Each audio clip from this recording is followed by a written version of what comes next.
زیادہ بولنے والا سچ تو بول جائے گا مگر اس میں کچھ جھوٹ بھی بول جائے گا، کیونکہ اس کو زیادہ بولنے کی عادت ہے۔ مثلاً ایک شخص جو ہر ایک کو بتاتا ہو کہ تم یہ کرو تم وہ کرو، اب اگر ایک مقام پر بلیک پوائنٹ آ گیا تو اس کی گرفت میں نہیں آئے گی۔ پھر جن ایک اور بات کر گیا کہ تیرے گھر میں فلاں بات ہے، اور اصل میں وہ گپ تھی۔ جن جو ہوتا ہے وہ ضدی ہوتا ہے اور کبھی نہیں کہتا کہ میں نہیں جانتا۔ تو انسان میں اس لحاظ سے بڑی عظمت ہے کہ وہ کہہ دیتا ہے اور اعتراف کر لیتا ہے کہ میں نہیں جانتا۔ فرشتے بھی کہہ دیتے ہیں کہ ہم نہیں جانتے۔ لا علم لنا الا ما علمتنا، یعنی کہ ہم نہیں جانتے سوائے آپ نے جتنا بتایا، بس اتنا ہم جانتے ہیں۔ ابلیس بھی جن تھا، نار سے بنا ہوا، وہ کہتا ہے انا خیر منہم، یعنی میں ان سب سے بہتر ہوں۔ وہ بہتر ہونے کا دعویٰ کرتا ہے اور طاقت کا دعویٰ کرتا ہے، اس لیے دھوکہ کھا جاتا ہے۔ جنات کو یا موکلات کو قابو میں کرنا ایسے ہے جیسے قرآن مجید میں فرمایا گیا ہے کہ سامن قلیلہ، یعنی سستی قیمت میں بیچ دینا ہے۔ قرآن کو بالکل نہ بیچو، قرآن سے عمل نکالنا، رمل نکالنا، جن نکالنا، موکلات نکالنا اور اس کو عملیات بنانا، یہ سب غلط ہے۔ قرآن اللہ کا کلام ہے، متبرک کلام، بس اسے متبرک بنا کے پڑھتے جاؤ، اس میں سے کچھ نہ نکالو، عملیات کو رہنے دو۔ بس یہ جو حضور اکرم صلی اللہ علیہ وآلہ وسلم نے آپ کو چیز دی ہے اس کو پڑھتے جاؤ اور اس کے مطابق عمل کرو۔ سر، موکلات کیا ہوتے ہیں؟ جواب، موکلات ایک طاقت ہوتی ہے، ایک پاور ہوتی ہے۔ موکلات کے اندر ایک ایسی پاور ہوتی ہے جس پر وہ مامور ہوتے ہیں، اور ہر ایک آیت کے ڈیفینس یعنی دفاع کے اوپر مامور ہوتے ہیں۔ اللہ تعالیٰ کہتا ہے کہ میں قرآن کی حفاظت کرتا ہوں، اور موکلات جو ہیں وہ اللہ کی طرف سے اس ماسٹر کاپی کی محافظ ہوتے ہیں۔ یہ کبھی غلطی نہیں ہونے دیتے کیونکہ وہ اس کے اوپر مامور کیے گئے ہیں۔ موکلات ملائکہ کی ایک قسم ہے۔ جب آپ کہتے ہیں کہ کچھ ڈھونڈتے ہوئے اچانک مجھے خیال آیا کہ یہاں بھی دیکھ لوں، اور جب وہاں پر دیکھا تو وہی چیز موجود تھی، یہ کون تھا؟ یہ موکل تھا۔ اور انسان کہتا ہے کہ میں سویا ہوا تھا، اچانک ایک جھونکا آیا، جھٹکا لگا، میں نے دیکھا کہ کوئی بندہ ہے، بندہ تو کوئی نہیں تھا، دیکھا تو پورے 3 بجے ہوئے تھے۔ میں نے کہا کہ تہجد کا وقت ہو گیا ہے، چلا نماز پڑھ لوں۔ اس رات بڑی قبولیت کی نماز تھی، یہ یک لخت کیسے ہو گیا؟ یہ موکل تھا جس نے آپ کو جگایا۔ چیزوں کے بھی موکلات ہوتے ہیں، سورہ رحمان کے اندر بھی ہیں، سورہ یاسین کے اندر بھی ہیں، لیکن ہر چیز میں اور ہر طرح کے واقعات میں موکلات ہوتے ہیں، لیکن یہ بغیر اذن کے نہیں کرنا چاہیے۔ اور میں یہ کہتا ہوں کہ موکلات کے لیے قرآن پاک پڑھنا ہی نہیں چاہیے۔ قرآن کو برکت کے لیے پڑھو، موکلات کے لیے نہ پڑھو۔ اور اگر پتہ چل جائے کہ کہیں جنات ہیں تو ان سے بچو، ہمیشہ غیر جنس سے بچو۔ جنات اگر آپ سے مذاق بھی کریں گے تب بھی آپ کو اڑا کر رکھ دیں گے۔ جنات کو قابو کرنے والی بات بڑی مشکل ہے۔ جنات کی جنس اور ہے، بے جنس کے ساتھ دوستی نہ کرنا، ان کے ذریعے عرفان نہیں ہو سکتا۔ عرفان کے لیے اللہ تعالیٰ نے انسان کو بنایا۔ معرفت الہی جو ہے فرشتوں کو نہیں ہے، کیونکہ انہوں نے منشاء الہی کو نہیں پہچانا کہ آدم علیہ السلام کیوں تخلیق ہوئے، بلکہ انہوں نے کہا کہ یہ تو فساد کرے گا اور ہم آپ کی عبادت کرتے ہیں۔ معرفت الہی ابلیس کو بھی نہیں ہے، کیونکہ وہ جان نہ سکا کہ اللہ کا منشا کیا ہے۔ معرفت الہی پیغمبروں میں بھی پوری طرح نہیں ہے۔ ترتیب وار بتدریج کہیں نہ کہیں آپ کو کمی نظر آ جائے گی۔ معرفت الہی جو ہے وہ مکمل طور پر صرف حضور پاک صلی اللہ علیہ وآلہ وسلم کے پاس آئی، اور آپ صلی اللہ علیہ وآلہ وسلم نے کیا کہا؟ آپ صلی اللہ علیہ وآلہ وسلم نے کہا کہ جو اللہ کی معرفت کا حق ہے وہ ہم ادا نہیں کر سکتے۔ اصل معرفت یہ ہے، باقی دعوے چلے آ رہے ہیں۔ دعوے جو ہیں یہ معرفت نہیں ہے، جن بھی ایک دعویٰ ہے۔ حقیقت میں اللہ کی معرفت کیا ہے کہ ہم اس کی معرفت کا حق ادا نہیں کر سکتے۔ مطلب یہ کہ وہ ایسی ذات ہے کہ ہم اس کی معرفت کا حق ادا نہیں کر سکتے۔ پھر درویشوں نے یہ کہا کہ اللہ کی معرفت یہ ہے کہ ہم اللہ کی معرفت حاصل نہیں کر سکتے۔ اور اس کی یہ پہچان ہے کہ ہم اس کی پہچان نہیں کر سکتے؟ سوال: بزرگان دین کے واقعات کے سلسلے میں بعض اوقات بڑی غیر مسند اور ناقابل یقین باتیں پڑھنے اور سننے میں آتی ہیں کہ اب جیسے آپ نے کہا کہ معرفت الہی حاصل ہو نہیں سکتی، اور ایک مسند بزرگ فرماتے ہیں کہ میں ساری کائنات کو اپنی ہتھیلی پر دیکھتا ہوں۔ جواب: اس بزرگ نے یہ فرمایا ہے کہ میں کائنات کو اپنی ہتھیلی پر دیکھتا ہوں۔ انہوں نے کہا کائنات کو کہا، اللہ کا تو نہیں کہا نا؟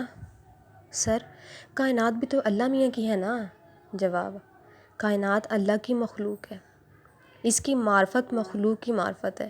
میں خالق کی معرفت کہہ رہا ہوں، اور مخلوق کی معرفت کا ہونا ممکن ہے۔ یہ خالق کی معرفت کی بات ہو رہی ہے، مخلوق کی معرفت کی بات کر سکتی ہے۔ یہ بات شاید سلطان العارفین رحمۃ اللہ علیہ نے کہی ہوگی۔ سلطان العارفین حضرت سلطان باہو کا کہنا ہے کہ 18,000 عالم میری ہتھیلی پر ہیں، اور یہ بھی ان کا فرمان ہے کہ 14 طبق دلیں دے اندر تمبو وانگو تانے ہو۔ یہ ساری باتیں جو کر رہے ہیں وہ آپ کے لیے کر رہے ہیں، اور آپ کو سنانے کے لیے، چونکہ آپ ان کی بات مانتے ہو۔ اب انہوں نے نہ 14,000 گنوائے ہیں، نہ کسی کو 14 طبق دکھائے ہیں، اور نہ 18,000 عالم کی بات سمجھائی ہے، اور نہ رائی کا دانہ ہم نے ان کی ہتھیلی پر دیکھا ہے۔ مثلاً اگر تمہیں بات سمجھ آئے تو سارا آسمان تیری نگاہ میں ہے، اور یہ واقعی تمہاری نگاہ میں ہے۔ اتنی سے تمہاری آنکھ اور اتنا بڑا آسمان اس کے اندر آ گیا، اور ساری کائنات آنکھ کے دل میں ہے۔ کروڑوں ستاروں کو دیکھنے والی آنکھ صرف آنکھ ہے۔ اب اگر یہ کہہ دیا کہ سارا آسمان میری آنکھ میں ہے، اور نگاہ کو بھی آپ دل میں رکھ لو، تو آپ کہہ سکتے ہو کہ سارا آسمان میری ہتھیلی پر ہے۔ یہ سمبل ہے۔ اب ایک ستارہ آپ لے لو تو اس کی روشنی زمین پر آنے میں کروڑوں سال لگ جائیں گے۔ کروڑوں سال نور چاہیے اس کو۔ سال نور آپ کو پتہ ہوگا ہی۔ روشنی کی رفتار کیا ہے؟ 1,86,000 میل فی سیکنڈ۔ پھر گھنٹے بناؤ، سالوں کے سیکنڈ بناؤ، پھر ضرب دو تو کروڑاں سال سے روشنی زمین پر ہے۔ انہوں نے کیسے دیکھ لیا؟ بس دیکھ لیا اور ادراک کر لیا۔ پھر وہ یہ کہتے ہیں کہ جو کچھ ہے یہ غیر ہے، اور یہ سب وہم و خیال ہے۔ ہونا نہ ہونا بات صرف اللہ کے امر کی ہے، اور ہم امر کو جانتے ہیں۔ بات اتنی ساری ہے۔ جلوے میری نگاہ میں کون و مکان کے ہیں۔ جب تو مالک کون و مکان کے ساتھ ہو گیا تو ساری نگاہ میں جلوے کون و مکان کے ہی ہوں گے۔ یہ صرف ماننے والے کی بات ہے۔ نہ ماننے والے تو حضور اکرم صلی اللہ علیہ وآلہ وسلم کے بارے میں یہ نہیں مانتے کہ آپ صلی اللہ علیہ وآلہ وسلم سب کچھ جاننے والے ہیں۔ اس لیے آپ اس بات پر گھبرایا نہ کرو کہ بزرگ جانتے ہیں یا نہیں جانتے۔ مثلاً میں ایک بات جانتا ہوں کہ ہر آدمی مر جائے گا، کیا اس بات میں کوئی دقت ہے؟ بلکہ یہ سب جانتے ہیں کہ یہ سارا عالم فانی ہے، جو پیدا ہوا وہ فانی ہے۔ اسی طرح علم بنتا ہے اور پھر بڑھتا جاتا ہے۔ سوال: یہی تو میں کہہ رہا تھا جو آپ نے فرمایا کہ ہمارے نبی کریم صلی اللہ علیہ وآلہ وسلم نے فرمایا یہ کہ عرفان کی حد ہے، تو یہ تو ایک عام آدمی بھی جانتا ہے کہ ہم خدا کو نہیں جان سکتے۔ جواب: نہ، اگر عام آدمی یہ بات کہے تو یہ گستاخی ہوگی۔ اگر کوئی شخص یہ کہے کہ ہم خدا کو نہیں جان سکتے تو یہ بڑی گستاخی ہے۔ اللہ کو جاننے کے بعد اگر کوئی یہ کہے کہ ہم اس کو جان نہیں سکتے تو یہ پہچان ہے۔ اللہ کہتا ہے کہ میں نے مخلوق کو پیدا کیا تاکہ میں پہچانا جاؤں۔ ایک عام آدمی اگر کہتا ہے کہ میں اللہ کو نہیں پہچانتا تو وہ گستاخ ہے اور کافر ہے۔ دوسرا آدمی کہتا ہے کہ مجھے اللہ کو پہچاننے کی خواہش ہے، تو کہو کہ اچھا، کوشش کرتے ہیں۔ عمر گزرتی چلتے چلتے قطرہ سمندر میں جا ملا، اور پھر سمندر بہت وسیع نکلا۔ آخر کار قطرہ کہتا ہے کہ سمندر کی وسعت سمجھ نہیں آئی، لیکن یہ بات وہ اس راستے پر چلنے کے بعد کہنے کے قابل ہوا، اور یہ ادب سے کہا ہے۔ پہلا شخص جس نے سفر شروع ہی نہیں کیا وہ اگر ایسا بیان دے تو سمجھو وہ گستاخی سے کہہ رہا ہے۔ اس لیے کافر بھی یہ بات کہہ سکتا ہے کہ ہم اللہ کو سمجھ نہیں سکتے، اور یہ جو علم والا کہے گا کہ ہم اللہ کو سمجھ نہیں سکتے، یہ ادب سے کہے گا۔ مثلاً ایک شخص کہتا ہے کہ تیرے ابا کی کتنی طاقت ہے، وہ جواب دیتا ہے کہ ابا کی کوئی طاقت نہیں ہے۔ دوسرا شخص کہتا ہے کہ تیرے ابا کی کتنی طاقت ہے؟ کہتا ہے ابا کے ساتھ تو محبت ہی محبت ہے، میں طاقت کو نہیں مانتا۔ اب سمجھ آئی کہ پہچان میں کیا فرق ہوتا ہے۔ ایک شخص کہتا ہے کہ تیرے دوست کا کیا حال ہے؟ وہ کہتا ہے کہ ہم نے کبھی اپنے دوست کی طرف دیکھا ہی نہیں، یہ گستاخ آدمی ہے۔ دوسرا شخص کہتا ہے کہ تیرے دوست کا کیا حال ہے؟ تو وہ کہتا ہے کہ اس کی طرف ہم کبھی دیکھ ہی نہیں سکتے، یہ شوق والا شخص ہے۔ تو دونوں نے دوست کی طرف آنکھ اٹھا کر نہیں دیکھا، ایک نے گستاخی سے اور دوسرے نے ادب سے۔ گستاخ آدمی بھی آنکھ اٹھا کر نہیں دیکھتا اور مؤدب بھی نہیں دیکھتا۔ اس فرق کو ضرور سمجھو، پھر بات سمجھ آئے گی۔ اس لیے پہچان کی بات عام آدمی کی بات نہیں ہو رہی۔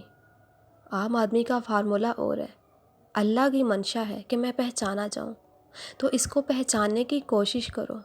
پہلے اپنے آپ کو پہچانو گے تو تب اللہ کی پہچان پاؤ گے۔ میں نے آپ کو کتنی بار سمجھایا کہ اگر آپ اپنے کان کو دیکھو تو یہ کوئی اور شے مانگتا ہے۔ کان کیا مانگے گا؟ آواز مانگے گا، کسی اور کی آواز مانگے گا۔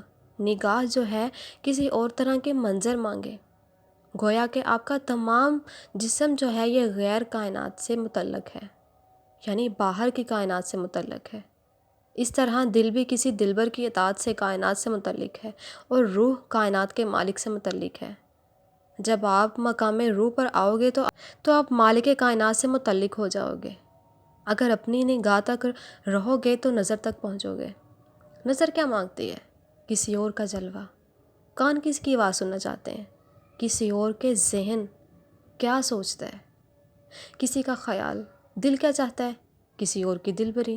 روح جو ہے یہ مالک کی بات سنتی ہے کہ مالک کیا ہے۔ اپنی روح کو پہچان لو تو گویا آپ نے امر الہی پہچان لیا۔ جب آپ نے امر الہی پہچان لیا تو کچھ نہ کچھ اور آگے چلیں گے۔ پھر یہ پوچھیں گے کہ ارادے بنتے کیسے ہیں، ارادے ٹوٹتے کیسے ہیں، دعا منظور کیسے ہوتی ہے، دعا نامنظور کیسے ہوتی ہے، اور پیغمبر پر ایمان لانا کیوں ضروری ہے، اللہ کا منشا کیا ہے، میرے ہونے کا کیا فائدہ، میرے نہ ہونے کا کیا فائدہ، مجھے بھیجا کیوں گیا، مجھے پھر بلایا کیوں گیا۔ ان سوالوں کا جواب حاصل کرو گے تو ساری معرفت حاصل ہو جائے گی۔ اس لیے یہ جان لو کہ معرفت الہی آسان ہے۔ آج کے ٹاپک سے آپ کو موکلات، جن وغیرہ سب کی اچھے سے سمجھ آ گئی ہوگی، اور معرفت الہی کیا ہے اس چیز کی بھی سمجھ آ گئی ہوگی۔ مزید ویڈیوز سننے کے لیے میرے یوٹیوب چینل کو لازمی سبسکرائب کریں، تاکہ جب بھی میں کوئی ویڈیو اپلوڈ کروں تو آپ لوگوں کو نوٹیفیکیشن شو ہو جائے۔ اپنی دعاؤں میں یاد رکھیں اور ہمیشہ علم سیکھنے کی کوشش کریں۔ اگر آپ کچھ سیکھ لیتے ہیں تو اس کو آگے پھیلانے کی کوشش کریں، کیونکہ علم ہمیشہ بانٹنے سے بڑھتا ہے۔ اکثر آپ لوگوں نے بہت سے بابوں کو یہ کہتے ہوئے سنا ہوگا کہ وہ کہتے ہیں کہ ہمارے پاس موکلات ہیں، ہم نے جن قابو کیے ہوئے ہیں۔ تو خدا را ان کی باتوں میں نہ آیا کریں، اللہ تعالیٰ کے علم کو سمجھنے کی کوشش کیا کریں۔ اللہ تعالیٰ تو ہماری شاخ سے بھی زیادہ قریب ہے، تو وہ ہماری زیادہ سنیں گے۔ آپ لوگوں کے جو بھی مسئلے مسائلات ہوتے ہیں وہ اللہ تعالیٰ سے شیئر کیا کریں، وہ ضرور آپ کی سنیں گے۔ اور اگر ہمیں کوئی چیز ہمارے بار بار مانگنے پہ بھی نہیں مل رہی تو اس چیز کو جان لیا کریں کہ وہ ہمارے لیے بہتر نہیں ہے۔ اللہ تعالیٰ ہم سب کو ہدایت عطا کرے اور ہمیں سیدھے راستے پر چلنے کی توفیق عطا کرے، آمین۔ اپنی دعا میں یاد رکھیں، اپنا بہت زیادہ خیال رکھیں۔ اللہ حافظ۔